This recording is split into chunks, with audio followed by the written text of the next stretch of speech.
Welcome to Connecting with Corinne, the podcast where I help you find your community one story and connection at a time.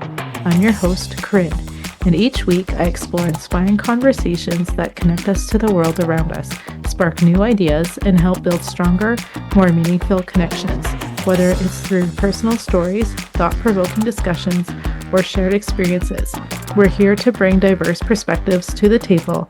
So let's dive in and start. My second episode of Connecting with Corinne, and I am here with the two awesome guests, Alex and Kati Pauls. So welcome, you two. I am so honored to have you as my first guest. Welcome. I am honored as well. Howdy. Oh goodness, this is gonna be a fun episode. So all we do is make you laugh, so there's really not going to be a podcast. It's just going to be comedy. Oh, it's true. It's so true. So how I know Alex and Kati was actually met Kati first. So we met through the Fempreneurs group, and that was back in 2019, Kati? I think so. Yeah. My friend Lindsay, she created this Fempreneurs entrepreneurs group. Alex is looking so confused at the moment. I remember that. Kati waking up at 5 a.m. and getting on these weird calls and, you go, girl. You got this, girl. You were early. At the end of the day, we ended up becoming friends and we worked together, and you helped me create the podcast. You created my website and graphic designs for yoga, and then our husbands became friends. So you introduced Alex to Mark because they liked motorcycles, and then we all just started to hang out and play games and board games and all sorts of things. That was a man that used to make me smack my forehead so many times. All the things that he did, I was like, oh my God. Oh my God. And that's why he's my ex-husband. And you're not married anymore, and I could have called that a long time ago, but it's okay. We can get into that. Wow. Thanks, Don't Alex. hold back, dear. Mark, take the fucking skeleton off the back of your motorcycle. That is for your woman to hang on to you. Oh, man. Oh, Dude. There's still trauma behind that one, I think. Good Lord. Seriously, that'd be the day where I have a stupid skeleton hanging on to me instead of a woman. Jeez, Lou. Anyway, I won you guys in the divorce. So. You sure did. We're Team Corinne. Yeah. I've been super blessed to have you guys as my friends for the past 6 years, and I've been super blessed that you've been there for me throughout everything. And then you guys just started your Pear Genius podcast, and Alex had done a little bit of podcasting before that with Firmamental. And you guys inspired me to do this. This looks like fun, and all the guests you've had have been amazing. I know I was your first guest, so I wanted to bring you guys on full circle so you can be my first guest onto the podcast. So welcome, and thanks for coming. So tell us a little bit about yourselves. Well, I think before I jump into that, I wanted to say it was funny when you announced, it was not funny, but when you announced that you were going to do the podcast, I was sitting with it and thinking, oh my God, how great that your business name is Connecting with Corinne, because it works so well with everything you do, all the modalities that you have studied, that you're able to connect all these things, and now you're going to be connecting people. It was meant to be. Oh, thanks. Go ahead, dear. Tell them what you do. Tell us about you, Alex. I was actually going to say that, you know how I know that you're cool, Corinne? It's because you came over to our house to play board games in the middle of COVID. And you had to listen to my communist rants about how insane our government was. And that's probably one of the reasons why I didn't disown you, is that you at least were, we're still going to get together. We're going to play board games. Maybe we won't tell anybody, but we're still going to do it. And Michelle, for that reason, too, I haven't disowned my cousin. She was pretty cool throughout. And I would say that you have a special place in our heart for that. You helped withstand the propaganda, and I really respect that about you. And now what do you want me to talk about? Yourself. Yourself. Oh, me. Oh, this guy. I'm a beautiful middle-aged man. I'm a little bit saucy in the whiskers here. And I've lived in Cochrane, Alberta for the last 6 or 7 years. And we grew up in Winnipeg. I met this young lady here when we were 15, if you can believe it. 15 years old. We got married 5 years later. And we have been married for 25 years, together for 30.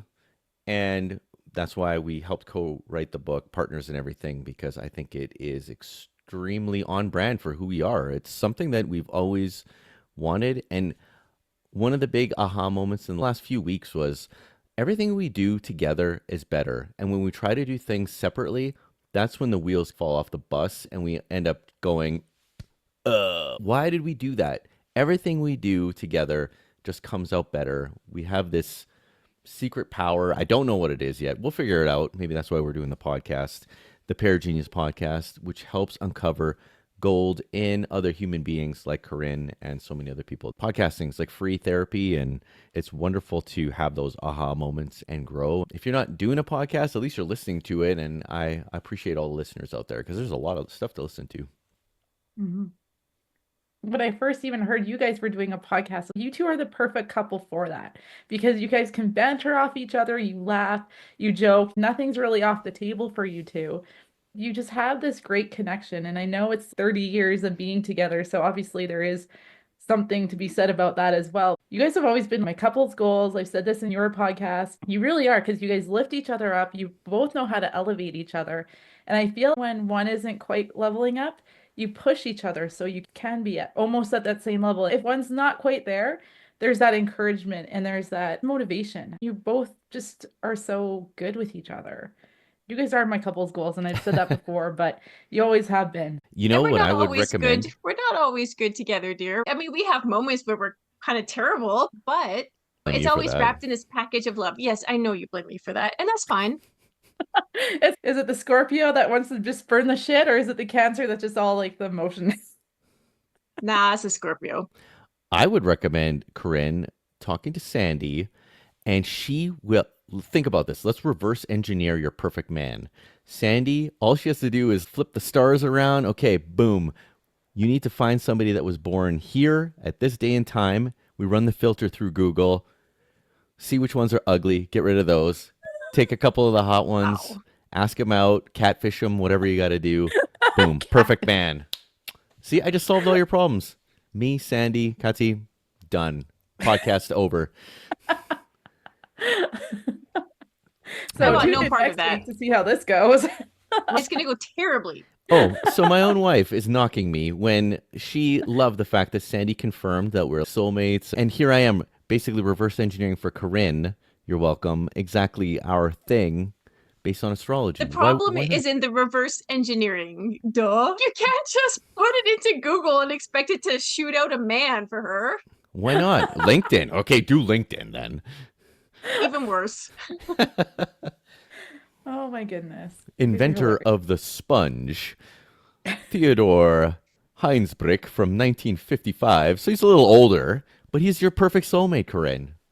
And he invented the sponge. The sex is going to be bad. The money will be great. So the whole point of this podcast, I'll go into this, is not about my dating life, though. Thank you, Alex. I did fix it already, so we don't need to talk about that. It's done. But it's the whole point is about creating community and connection with people. And I think, Kati, you do a very good job doing that in a way that it's artistic. Because I feel like not everyone wants to create connection just with people physically. I know you've talked about it in your podcast and on your Cancer side, and even probably Scorpio.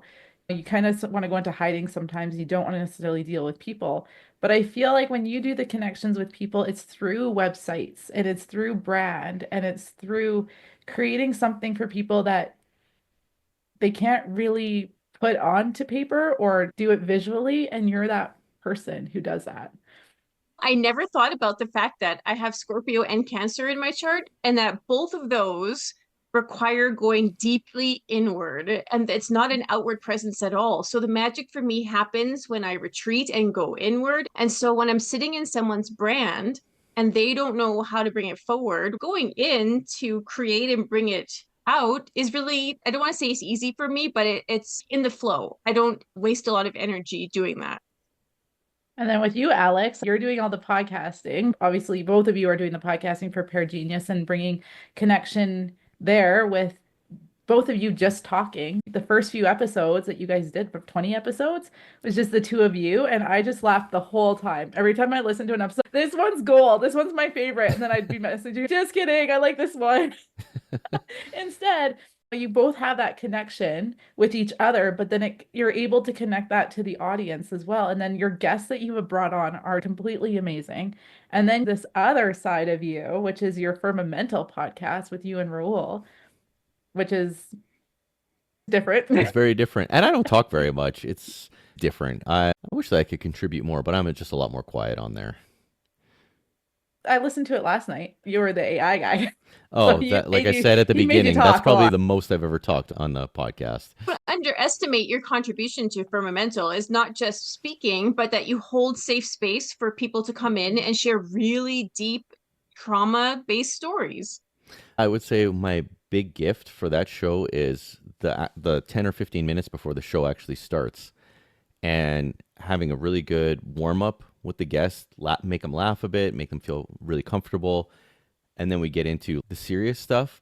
But when you're not tight and tense going into the serious stuff, it ends up being way smoother and a way better episode. And I've noticed this many times on the ones where we didn't have a proper warm-up. It was tight and it wasn't as good as it could be. And I'm a perfectionist and I don't like it when it comes out poorly. And it's so funny, going back to the Pear Genius podcast, we did these 15, 20 episodes, just the two of us. And then there came a point, I think it was in January, where Kati, damn it, I'm sick of just doing the podcast with you. I want guests on here. When are you going to pick your ass up and get some guests for us? And I'm just sitting there at the breakfast table. Holy shit, the coffee really kicked in here. Okay, I'll put out some feelers. To be fair, I do drag my ass, and sometimes I need to get stung and kicked so that I can get it going. And when I am properly motivated by fear and terror, amazing things happen. Who'd have thunk it? Oh, God. And that's just marriage. That's the secret of marriage. Being properly afraid of your wife. Especially the Scorpios when they sting you. You can see that she's not denying anything. That's exactly how it went down. A weaker man would take it personally and go and pout and not do the thing that he was supposed to do. I go and do the thing I'm supposed to do so that I can have dinner and a happy wife at home. I know how to keep my wife happy. So can we just say, though, that the words you used are not my words, that you're just describing the energy of what I unleashed on you? Really? You know it. So the story that's coming out of my face is not accurate whatsoever. You're accurately describing the energy of what came at you that morning. Yes, it was terror and threats and violence, and basically my genitals went into my body to protect themselves. Sometimes that's what it takes to break someone out of their loop. But look at how good we are now. And it's because of her. It's because of You're her welcome. motivation. Yes. Otherwise, I'd be a sloth, a trollop, laying there waiting for something to happen. No, my wife makes the good things happen. You need that little bit of poison stuck into you like the little scorpion. And it's not a sting to kill. It's just a sting to harm. It's like caffeine. It's amazing. It's a sting to get you off your ass, to motivate you. But I would say the last month, I mean, Kati can attest to this, sun up till sundown, and even later, I'm at my computer and I'm happy to be doing the things that we're doing. And man, I would say 2024 was very difficult. Yes. And 2025 has already had this totally renewed energy and all the things that we're learning. Wow, I'm very grateful for this year. This year is everything that I needed and more, and it's only February. So I'm very excited for what's to come. For me, 2024 was, I don't want to say crappy year, but it was just a challenging year. And then I think going into January, it was still that continuation of 2024. And then when I decided to do this podcast, I need to do this. And like the heart was like, yeah, let's do it. And now I feel coming into February was really that action step of let's get this done. And I'm like you, Alex, the Capricorn wants to do the things because we're the earth signs. We want to go. But then my Cancer is very much the moon, and I'm a sloth as well. So I have to get some of that motivation and do this. And then you came over pretty much on Thursday, helped me set everything up. Saturday I was sending out emails, and now here I am. It's been pretty very amazing. Impressive how quickly you did it. I had all your help, so thank you. And you saved me a I'm lot good of at time. things. Within what, 2 hours that we spent together? just setting things up, and it was mostly you setting things up because you're getting mad at me. Yeah, just like, It's give me like the you should do computer. it. You're I'm done like, typing this is just like things. the board games. You're trying to explain something to me. It's going over my head. Then he's just doing it. Okay. So, I mean, you set everything up for me. You saved me so much time in those 2 hours that you did. We got the office set up and moved around. I totally appreciate all that you've done for me and And it was helping fun. me get things set up so I can do this. And Yeah, it's you're been welcome. great. I also have to do a shout out to everyone who I've done a call up to action to with sending out emails. And I think I sent out 30 emails and I've gotten so many cool replies back and I'm Couple excited. FUs, but hey. But I mean, I only put out one little episode, and my episode was like 8 minutes because I have nothing to talk about. No, that's great. Your first episode was perfect. That's what it should be. Our first episode was kind of a weird one too, but it was like, why Pear Genius? And you explain your why, which you did. Yeah. Perfect. And if it's only 8 minutes, it's only 8 minutes. If it's 8 hours, that's a pretty long why. No one's listening. Then obviously the ADHD and all the coffee kicked in after 8 hours. It was fun setting everything up, and I enjoyed it. The perfectionist in me is always trying to make things better. So as I learn stuff, I'll be like, hey, Corinne, boom, boom, boom, do this. I appreciated you even showing me the script and everything else. It's made my life a lot easier and it's getting a little easier. I have that perfection with if I keep working on this, it's never going to go out. So I'm like, screw it. It's as good as it can go. AI's done most of the editing for me anyway, thank goodness. And here we go. It's going out. I don't care. If you ever watch our episodes, we didn't edit anything. It was a one take, boom. There was absolutely no AI editing at all. And I thought for no editing, I thought we did pretty good. What do you think, dear? Yeah, it reminds me of those. If you remember watching not Married with Children. What's the other one? Helen Hunt and Oh, Mad the About Jewish You? guy. Mad about you. Yes, I loved Mad About You. They had every once in a while where they would do an episode with one camera angle and they would not cut. It would just be from start to finish. And I used to watch and I, wow, that's amazing. And then that's what we ended up doing with Pear Genius because we just didn't have the technology. So I thought in those moments, you have to be pretty much perfect or okay with not being perfect. Mhm. We were okay with not being perfect. Oh, yeah. But Well, it man, doesn't we've have to had be some perfect. epic arguments that we should have recorded. Oh, there's so many missed moments where we're just like, how are we not recording this? True. You need to have a little camera crew with you guys all the time. Yeah. Keeping up with Pear Genius. I'd watch that. The Kardashians are done. Might as well make way for us. Oh, geez. Part 2. Oh my Man, goodness. what else you want to ask us? We talked about the connecting part of it. You want me to tell you a story? Okay, tell me a story. Tell us a story, Alex. It's story time with Alex now. Go. Oh, boy. Man, I'll tell you this story. Which one should I tell? You don't even know. What? I got lots of cool stories, woman. Now I'm on the spot. Holy smokes. You know what was really cool, Corinne? What was really cool, Alex? When I took Kati to Disney World, and for her birthday, I booked the best table in the Contemporary Resort to overlook the castle and have the fireworks for her birthday. That was pretty cool. But that's not the interesting part of the story. I've never told this part of the story. So we're all hammered up, and we got to try and get back to the hotel.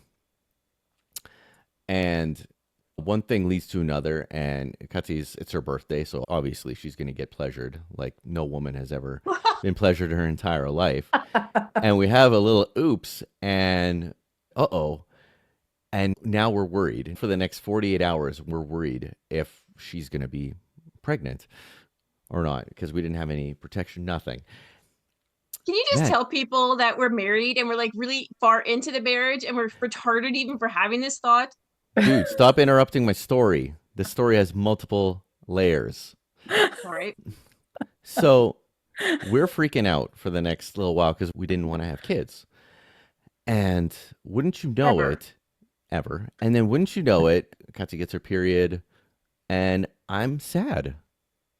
I was sad. Aw. I realized, oh, wow, I guess secretly would have been okay. Because I basically had 28, 30 days of this what if. Yeah, Kati's right. We were about 28 years old, 29. It's not like we were 17 years old.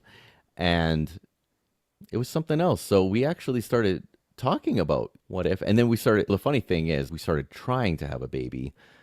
And it was 8, 9 months, nothing. And then we're like, holy crap, I didn't realize it was so difficult to have a baby. What's going on here? I thought you just look at each other and boom, you're pregnant, done. I tell you, I prayed so hard one month because she was getting upset and sad and what's wrong with either of us? You start questioning those things. Mm-hmm. And I remember praying one night so hard. And sure enough, I think that next month, Alora came, boom, Aww. Pregnant. And one of the best moments of my entire life was giving our moms on Christmas Eve night and then Christmas Day, we gave our moms a onesie. And that was the last present to be opened for Christmas. And to see them open that up, and man, that's probably one of the most special moments that I will carry for my entire life is them holding this. What did it say? Greatest grandma ever? Or do you remember? Something like that. Something like that. I remember watching my mom and she was like, huh? What is this? What's going on? And when that light bulb flicks on, it's like, oh my God, you guys are having a baby. That was pretty cool. Did I tell this story accurately, dear? You did. It's funny because you left out the part where we got back from Disney World and we were living in northern Manitoba, but we got off the plane in Winnipeg and we went to our parents' house. Well, that night we drove ourselves to the pharmacy and we need to talk to a pharmacist. We need a consultation because we've done something stupid. So they took us into the back room where they have this consult area. And I started laughing because when I'm uncomfortable, I will just laugh out loud in the person's face. And I just spent the entire time laughing while he's trying to explain, we had unprotected sex. Yes, we're very married. I don't know what's going on. Oh my God, it was so ridiculous. We walked out of there with nothing. It was just so embarrassing. It was pretty funny to have a pharmacist talk to us about the birds and the bees. We're almost 30 and we've been married for 8 years. It was something else. Oh, someone missed sex ed, I guess. But the reason I tell that story is because there's so many layers and this domino effect of where our life is now and how blessed we are when I look back at that and all the incredible moments that have happened because of that one crazy night. Even though it didn't happen on that crazy night, it led to us talking and wanting children. But my greatest fear, I don't know if I ever told you that, my greatest fear was that Kati would die giving birth or that I would lose her at some point. That was my absolute greatest fear. And even if we had a baby now or even when my girls get pregnant, I'll be worried about them too. For some reason, I just worry about that. I don't want the baby to grow up without a mom and I don't want the mom to be gone. It always freaks me out. Beautiful story, though. Remember that story when Laura pissed you off? I remember that time when I gave my mom and my mother-in-law those onesies. Remember that joy. It was fun buying that house in Winnipeg and River Heights, and that was really neat. That was our first house we ever bought. I feel like we always did things late, except for get married. We got married so early, but then we had to basically struggle to try and get ahead because we were these poor students. And I just felt like we were behind the eight ball for so many things. And we're always learning things the hard way. But we've learned a lot of things. Some people, it looks like they have it made in the shade and things are easy. And for me, I just feel like every lesson is difficult. I just wish that some of my past lives would be like, hey, you did this. You have a little bit of wisdom. Nope. Everything's brand new. Very sure though that you were meant to struggle the way that you did because now we want to be offering people, you know what, you don't have to struggle. I've already struggled. Here's my solution. Let me get you there quicker. Yeah, that's true for KP Design, is now true for Pear Genius, where you're going to be doing podcast consulting for people because you've already figured it all out. You've done the hard work. And we all know, all three of us know, that in the depths of the shadow work, there is an equal amount of light as a gift waiting to come out of it. Mm-hmm. And with everything, and even this goes back to high school, I grinded my way through just learning and teaching myself because for some reason, that's the best way I learn. Everything I showed you, Corinne, I learned the hard way, like trying to find different ways to teach myself how to do these things, get good at it. And then when I speak, when I teach, I'm not speaking from anyone else's experience. I'm speaking from my experience. Mm-hmm. And for me, that's the best way to teach and to learn. So I guess I'm going to just keep repeating that pattern as I go throughout life. And that's fine. And I always say that in the struggles or in the traumas, the shit, that if you dig deep enough, you'll find those golden nuggets. There's lessons in everything, and we just have to find them. I I was gonna say we're in Pisces energy right now. Pisces energy just officially started. I don't know about you, but the dreams have started and the sleepless nights have started. I woke up at 3 a.m. yesterday. I'm like, come on. Because I'm perimenopause and I'm already going through the sleepless stuff. But as soon as Pisces started, now the dreams are like deep and they mean something. And they're having me wake up to remember. And are you Mhm. feeling any of that energy? I haven't been sleeping well for a few weeks now, so I've been feeling this energy for a long time. The dreams are coming, and the last couple dreams I've had have been really moving, I guess. I can't really remember them, but then get up and then I just journal and all this reflection of, oh, maybe that's what this means. And do these dreams mean anything but what lessons are coming up or appearing? I think for me, the shadow work, it's very much of who am I? Who am I to show up? But then it's who am I not to show up? Well, why can't I show up? So I think it's always that constant battle of ego versus your soul, and can both work together. And I think they can. When you get into some spirituality, you're told to push the ego aside, and we can to some extent. But then you push down that ego into that shadow, and then the ego's like, oh, I kind of want to come out. And then we're like, Sometimes no, it's I fun don't to want you embrace your to. awesome. I think it's just finding that balance. What do I have to offer through this podcast or through anything? And then my people will show up and they will come. And what And do you have people to who, offer? yeah, What you have to offer through your honest and authentic self, not trying to live up to somebody else's expectations of who you should be, but breaking free of that completely and just really owning that this is what you're supposed to do. And all of that other stuff can just fall away. yes. And it's so funny you say that because just before the podcast, I think it was an hour ago or so, I had a little breakdown. It was just really going into that authentic self and just being like, do I need to prove myself to anyone? And then the answer is no, but I just had this self-realization, did a little bit of inner child work. It was just heavy, but it just came to me. And it was this download of don't convince people of your worth. And then where did that come from? And then I thought of childhood and all that stuff. And then I did a little bit of inner child work. And then there was a lot of tears. It's just my authentic self. And I think I wrote down what you just said in my You know journal. what's funny about that is that just before the podcast started, I pulled a card. Oh, my stupid screen. Put it in front of your shirt. Put it in front of your shirt. There you go. So Is that a it's the squirrel? tower. Oh, okay. Yeah, it's a tower. It's the tower card, but the squirrel is looking up at the lightning bolt hitting it, and there's butterflies coming out of it. So right away, I got this download of okay, she's shifting stuff, moving, letting stuff fall away, and then there's the childhood stuff. Is the butterflies that are flying out. Anyways, I feel like you and I had the same download before we hit record. It's so awesome It is so awesome, energy. right? I think one of the hardest things for me was my parents. Mm. I'm always, as a firstborn, I'm always trying to be responsible to show them that I can do it, but it really hurts me and motivates me more than anything when my parents say that I can't do something or if they don't believe in me. I don't know why, but it is the best motivation for me. And at the same time, it hurts my heart really badly because I get so much pleasure in proving them wrong. And even in a book we wrote, I dedicated to my mom and to Aaron. And I'm going to blank on what it said, but it was basically dedicated to my mom, I told you so. And for Aaron, you told me so. Because Aaron Right. said that I could do it, and my mom said that who the heck are you to do these things? Yeah.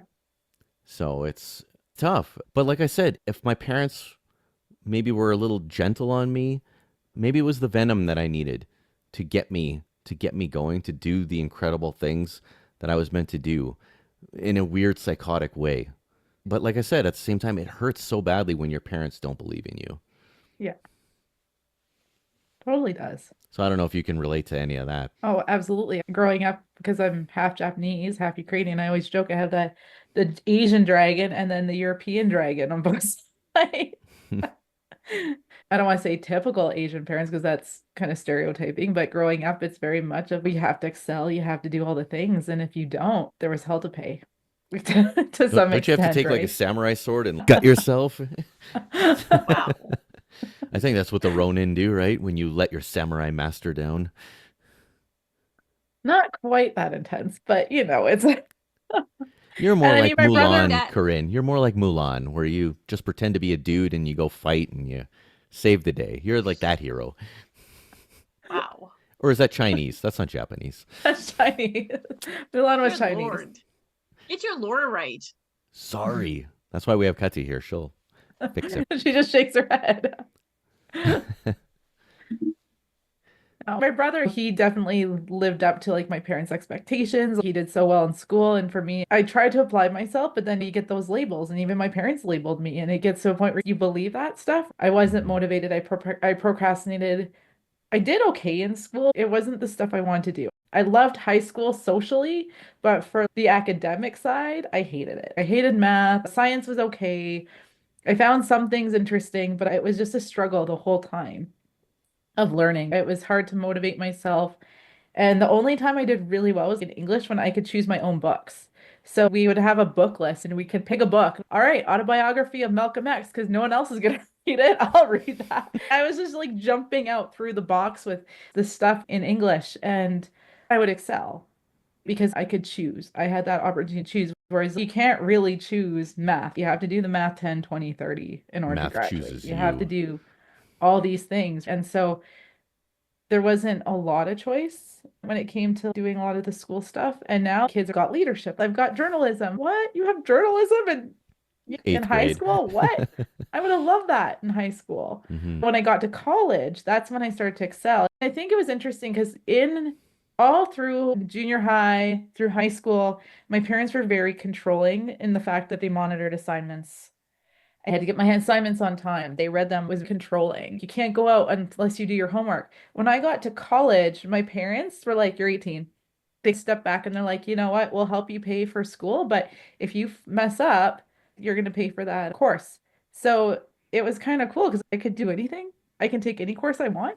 What? I just took whatever. I did a whole bunch of different courses, and there was a couple courses that I took that I think I took a little bit too much on and I didn't do so well.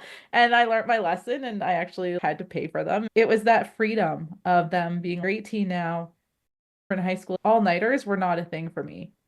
University, that's what I lived off of. And I would do so well. I'm clearly procrastinating the night before it's due writing whatever research paper because I would try to write it a week before and it would just be garbage. And then, that night before it's due, downloads would come in. I would just write the whole freaking thing all night long, get to university at 8 a.m., submit the paper, and then pretty much pass out in class.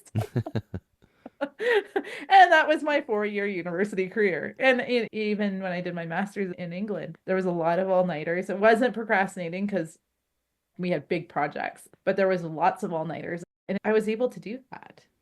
And I feel there was just that freedom and it was, I think, liberating. I It was wonder a definitely little bit. interesting that once that control was gone, and then it was okay, I've got this, but I can do it on my It, terms and on the way that I want to learn and the way I want to do the homework, as opposed to being told you can't leave the house until the homework's done and doing it on other people's terms. And for me, I'm sure I could have got my homework done with the procrastination, but then when my parents found out that I was hiding homework because I wasn't motivated to do it and I wanted to do it last minute, there was lots of fights and there was a lot of grounding and being told I'm lazy and I'm not amounting to anything. But when it was, if you don't submit your homework, you're going to fail in college, then it changed things. you are talking about them controlling and then giving you some freedom. However, they're kind of choosing the freedom that you get in that moment. And then it's still contingent on you performing a certain way. Because if you fail, there's a repercussion from them. And then you're back into this loop of, oh crap, they're actually still controlling me. Whereas I Yeah, feel like now you've chosen this podcast and you're at a point now where it doesn't matter anymore. It doesn't matter what they think. And now you're giving yourself true freedom. Now they can come along for this ride and find the magic of you and embrace who you are for real. And there is the freedom in the relationship, but you're taking your freedom back. You're choosing this for yourself. That's the difference. Yeah. I went to high school and my parents never saw one report card. I went to university. My parents didn't pay for any of it and never saw a report card. I went to college and my parents didn't see anything. It's crazy how basically at 15, my parents were like, you're good. You got this, which is crazy too. It's almost the exact opposite extreme where it's like, holy shit, I kind of need my parents to guide me a little bit. And yet they're tackling their own monsters. And right. They didn't say you're good, you got this. They said we're not good, you have to have this. right, There's a exactly. difference. Oh yeah, you're right. I basically lived my own life. It was so wild. It was so wild. To hear what you're saying, I wish my doctor dad would love me enough to just kick me in the ass. And God, you're lucky. Yeah, but that comes with strings too. Oh yeah, oh yeah. I did love the freedom though, but I never abused it. My sister abused her freedom because she got the same as me, but she quickly was losing it. Whereas for me, every time I would go out, I'd call my parents, and it was even before cell phones. Oh, I'm gonna be late. Always responsible. Man, life is so funny, but it's all lessons. It's all lessons. Right? Your parents It is teach all you a lessons. lot. My parents were so controlling, like to the point where I had no freedom whatsoever. There was no move I could make where they were not on me. There was no TV. I had no pop culture. They were that controlling. And the only place they couldn't control me was inside, my inside world. And I built up the biggest fantasy world, the biggest. And we did our gene keys a little bit last week. And one of my big shadows is fantasy. So I will lose myself in fantasy, and then I will never contribute back to society because I've built up this inner world where I don't have to be of use to anyone. It's an escape. Yeah, So even then, I know that I chose my family so that I could overcome the shadow of fantasy, and I'm still working on it. I think no matter what we go through, there's always difficulty, or we make things difficult. It could be the easiest road and we'll find problems. People are good at finding problems or making problems where there are none. Take our children, for example. I feel like me and Kati are as close to perfect as we could be. And yet there's friction. There's a lot of sand in the motor. And the kids, they'll find ways to just irk me and turn me into this monster. I'm like, what are you guys doing? I'm the coolest dad ever. Like, why are you turning me into this animal? I think it's just the personalities, and then it's everyone's perception is so different. You Oh, can yes. have a situation and, for example, a little car accident, and one person can be, that was just a fender bender, and the other person's like, oh my God, we almost died. And you create these stories, and then you have these different perceptions and ideas about the same situation. So you've got 4 or 5 sides to every story because you got your perspective, that person's perspective, and then the fly on the wall, plus all the other spirits looking down, and guardian angels being like, what the hell? My soul was like, I'm not going to do a straight line. I'm going to do a whole tornado with some zigzags. So this one's going to be fun. This will be a fun lifetime. Are you learning to appreciate the squiggly line? Sometimes. It's all for a reason, right? The all for a squiggly reason, line's all right? for a And I reason. think, like, I always do a little reflection back of a year or of a couple of years, and it's okay. In that time, I was actually happy until something else happened. Where can I just find this happiness? And sometimes you just have to just be and just trust that everything's going to work out in the end, whatever that looks like. And that you just trust that you're all supported. You have the amazing people in your life who will support you, and just go from there. That's why I think it's important to understand that the idea of abundance is really not tied to just money, and that it's the resources that surround you. So the people and the house that you have and the jobs that come your way and any kind of interaction experience, that's all abundance. And in realizing that, and then the gratitude gets to come, and then all of a sudden you're in the flow. especially with this podcast, like when I was thinking about how many people do I know, I've done so much. And then when I was talking to people, I'm like, well, I know this person from this, and then I know this person from this. It's really cool that I can invite all these different people from all walks of life onto this podcast and have different perspectives and different stories, but they're creating community in totally different ways. So to have that, and then people are like, well, who am I? Well, you're creating community and Mhm. connection in some way, regardless of if it's in your work life or personal life or through hobbies or sports or whatever. When I was sending out the emails to all the people, I just know so many incredible people in my life, and I'm just so lucky and blessed. Mhm. I think one of my favorite analogies ever is, I can't remember where it came from, but if you're stranded on the side of the road and you're sitting in your car and you're screaming inside the car, "Why me? God, why?" No one's going to stop to help you. But if you got out of your car and you start pushing, or if you start doing something, changing the tire, all of a sudden people start stopping and coming to Mhm. help you. And to me, that's one of my big lessons too this week is taking that first step and showing the universe, God, that I want this more than the weight of not starting, the curse Mhm. of paralyzation and giving into my negative thoughts of why me? Why can't I do this? As soon as you take that step and start moving, all of a sudden the whole world starts to get behind you and help you push that car and move. And here you are. Look at you. I love it. I think the hardest thing for me that I've had to learn with the secret, with prayer, is when you're praying for something, to be thankful for the fact that you already have it. And Mhm. that is one of my most difficult lessons that I'm still working on is when I ask for something, I only have to ask for it once. And then moving forward, I'm thankful that I have it or that it's being delivered to me. It's in the works, but I only need to ask for it once. And that, dude, that was a game changer for me. Once I discovered that, there it is. Okay, here we go. And find the gratitude. I think there's a big thing of finding gratitude in just everything. Hmm. Health, the most important thing.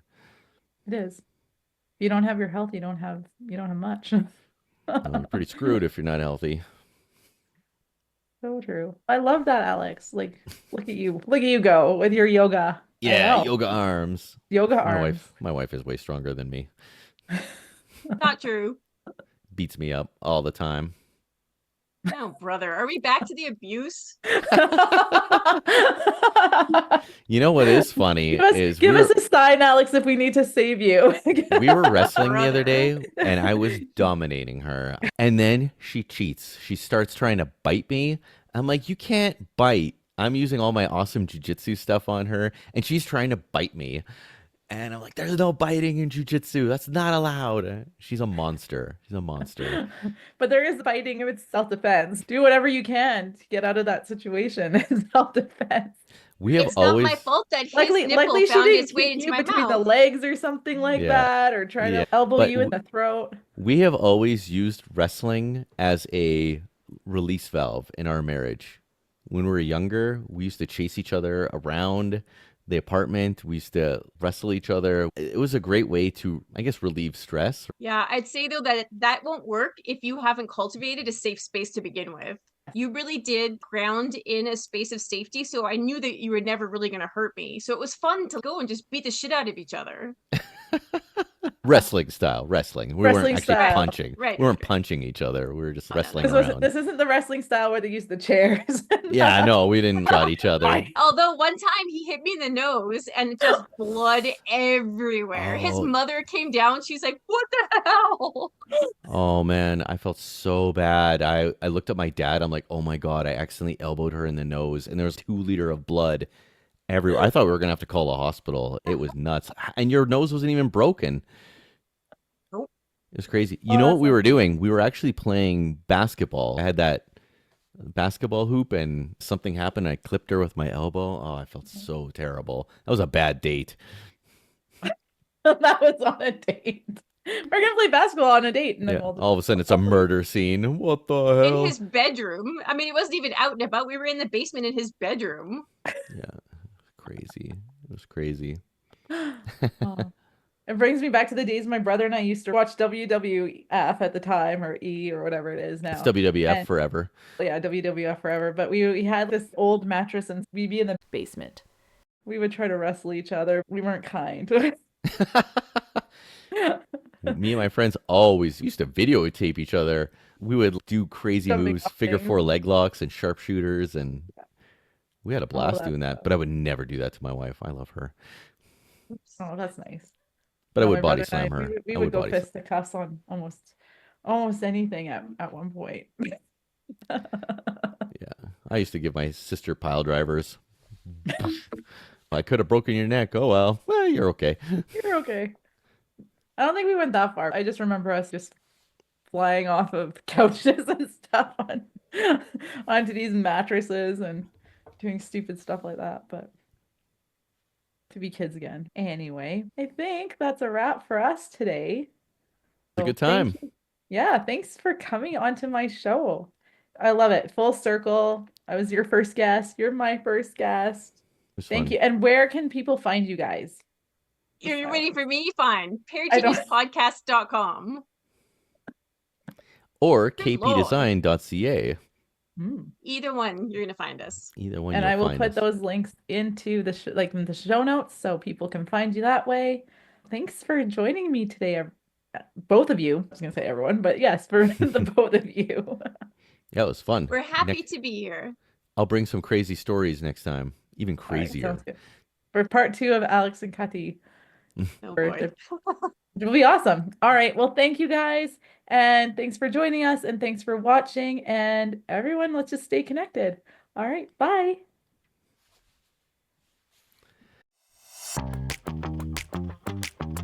Thank you for tuning in to today's episode. I hope today's conversation sparked something new and reminded you of the power of connection.